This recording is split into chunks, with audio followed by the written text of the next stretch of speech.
Let's take a moment and talk a little bit about some Batman strength feats. And today we're going to be talking about both lifting feats as well as striking feats. With that being said, let's just get down to it.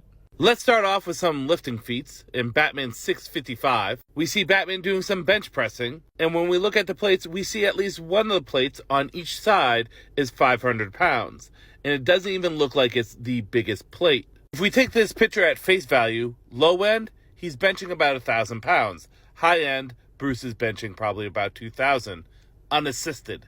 We see in Batman Incorporated issue number 1, while training with Selina Kyle, goddamn Selina Kyle, your workout clothes are on point.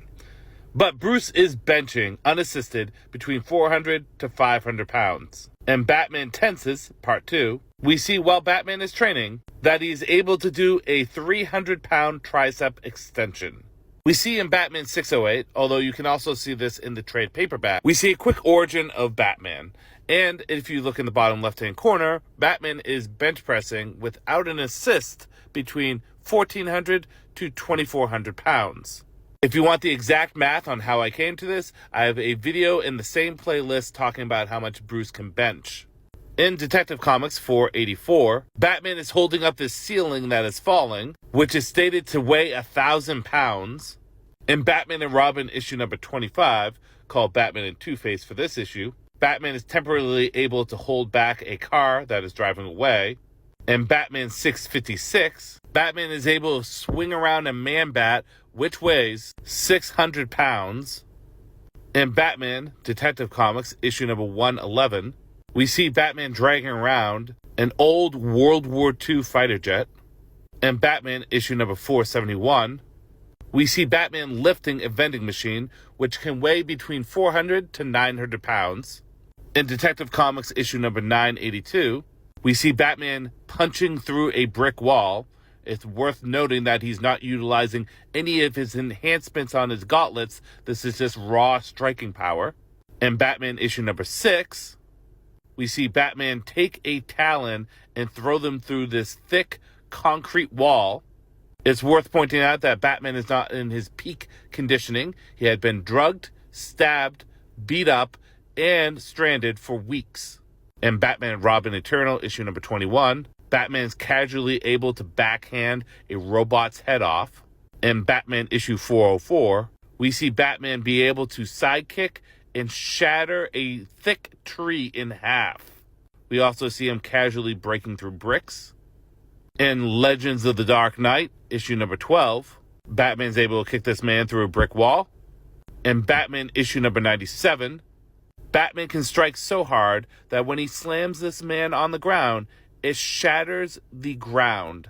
In Silencer, annual issue number 1, although we can't determine the true distance, we see Batman kick Silencer.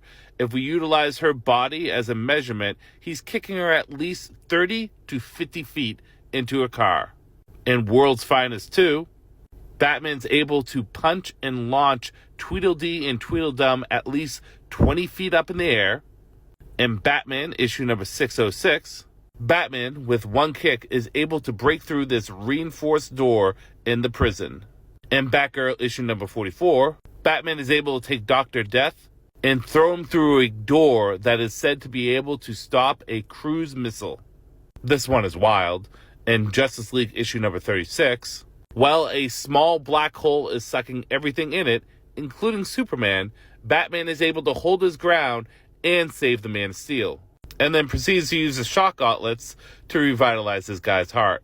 In New Talent Showcase 2018, number 1, Batman is able to, 1, punch through the door on this airplane, and then taking into account the cabin pressure, is able to rip the door off.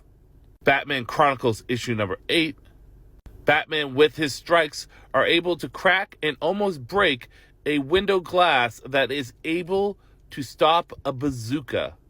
In Hawk and Dove issue number 6, Batman is able to roll up on Blockbuster, who was fighting with Hawk at the time, and proceeds to knock the shit out of him. In Superman Batman issue number 34, this is Metallo. He's one of Superman's villains, able to go toe-to-toe with the Man of Steel, and Batman proceeds and one-shots him. Batman Universe issue number 3, Batman is able to casually throw around velociraptors. Green Arrow issue number 4. Batman is able to one-shot Green Arrow. In Vixen, Return of the Lion issue number 5, Batman is able to do the same against a mind-controlled Black Canary, one-shotting her. Suicide Squad issue number 10, Batman is able to move fast enough to dodge a point-blank shot from Deadshot and then one-shot him. Batman issue number 70, throughout this issue, Batman is one-shotting the majority of his rogue galleries. Like, literally just walks up, one-shots them. But what is impressive is he fights both Solomon Grundy and Amygdala at the same time. And although they're not one-shotted, Batman is able to take both of them out. Oh, and then he finishes off with Two-Face.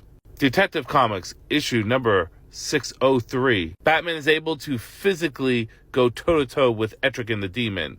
He's able to break out of his grapple, as well as throwing him around. Of course, the demon eventually gets the upper hand, but if we all know how powerful and strong that Etrigan is, and Batman's able to match him physically, that's a feat in of itself. Brave and the Bold, issue 158. A mind-controlled Batman starts beating up on Wonder Woman, so much so that she relied on the lasso of truth to get her out of this situation. In Batman Dark Victory, number 1, Batman is not only able to take hits from Solomon Grundy, but also knock him out.